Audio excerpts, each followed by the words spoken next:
If you Google innovation, you would have many, many facets of definition. Therefore, no point to say, which is the best. So the way when you deal with that situation is you define one and then you follow your own definition. So now then I actually discover our guru, Peter Drucker, had a definition on innovation, but he did it not because he wanted to define innovation. Let me quote his definition. He said, the source of wealth is something specifically human, and that is knowledge. Then he said, apply knowledge to tasks that we already know how to do it, it becomes productivity. Apply the tasks to the tasks, the knowledge applied to the tasks that are new and different, and we call it innovation. So therefore, his main definition was actually knowledge. He said only knowledge allows us, human, to achieve these two goals of productivity and innovation. So he actually skewed it towards knowledge and innovation. The outcome of innovation has to be applying new knowledge and new ideas. Then successfully, then that is innovation. Okay. Innovation itself can take place in a few dimensions. The first dimension really is at operational level. You can innovate. So therefore, innovation doesn't mean that it has to be very big shot. It has to be someone, the chief innovation officer. Innovation can be very small little thing and yet change a lot of things. There are many innovative ideas, especially the Japanese are the one in the early 70s, the concept of kaizen, and that really try to begin with operational. Every little thing you see you can improve, you improve it. And then you accumulate the improvement. At the end, Japanese innovated in manufacturing. They are the top manufacturers. But innovation could be from very low level, could be from the middle level, at the tactical level of innovation, or it can be a big innovation that is actually could change the whole company perspective.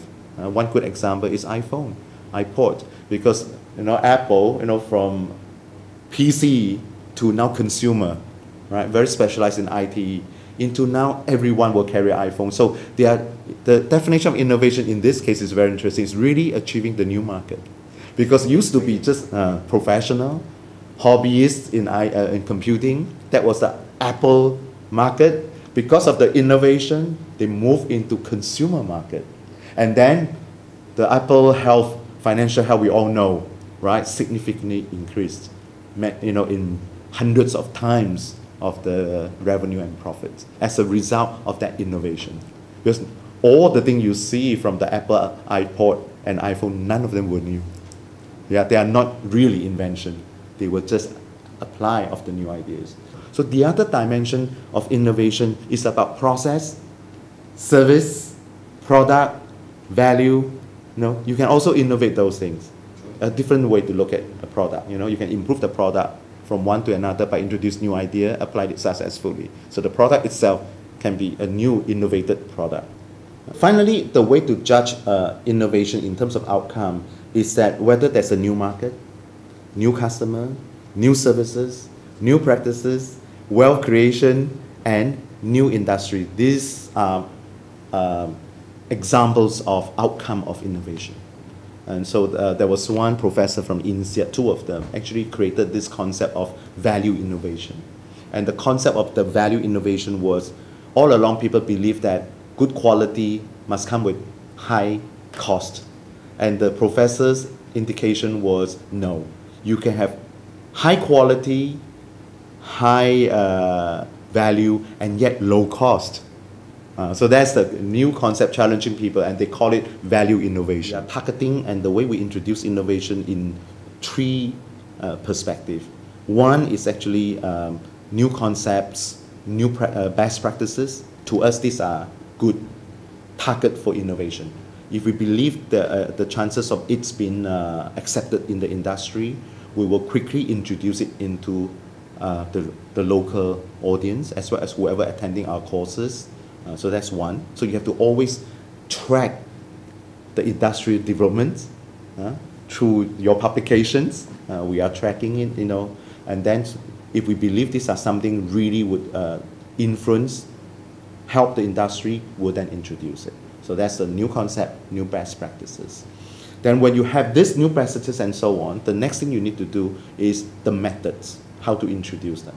So there's always the processes issue, the procedures, the way to manage it, the process. And then finally, often nowadays in the advanced age, tools, right? You don't just do things by having a good process, you have tools to support you. So we always introduce it in the form of the concept, the knowledge, the tools, and the methods. Teaching methods is obviously important.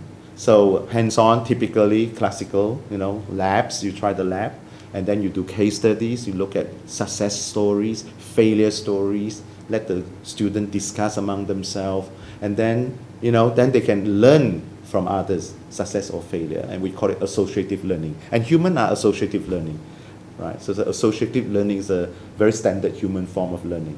So the same here in IT, in innovation, is associative learning. Sometimes you learn from success and failure on the specific issue. Sometimes you can borrow that same success failure from another business domain and apply it into your own business domain by adaptation. So innovation can be learned in the form of case studies.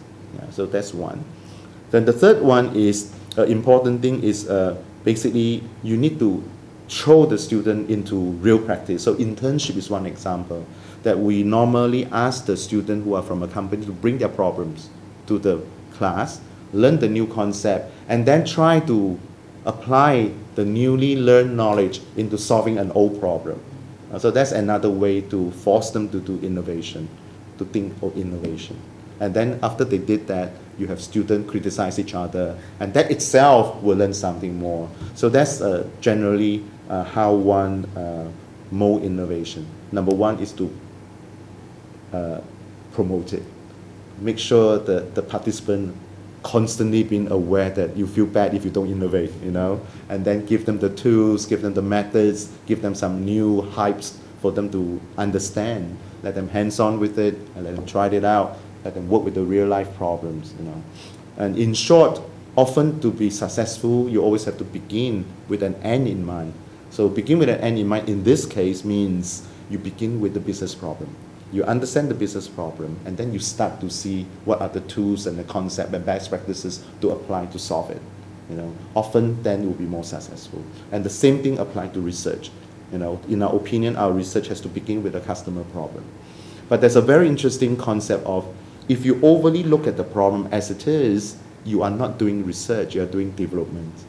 Because research itself has to be something new. You have to have some new ideas come out, some new way to practice, the innovation. Either innovation or invention has to be happen after a research effort's been put in. So the way to approach it often is when you look at a problem, you don't just solve it with the short-term means. Often you may want to solve it by re-look at the structure of the problem, and then you solve it into the horizon of 10 years from now. This type of problem will be solved, and that will be often is a new ideas come in.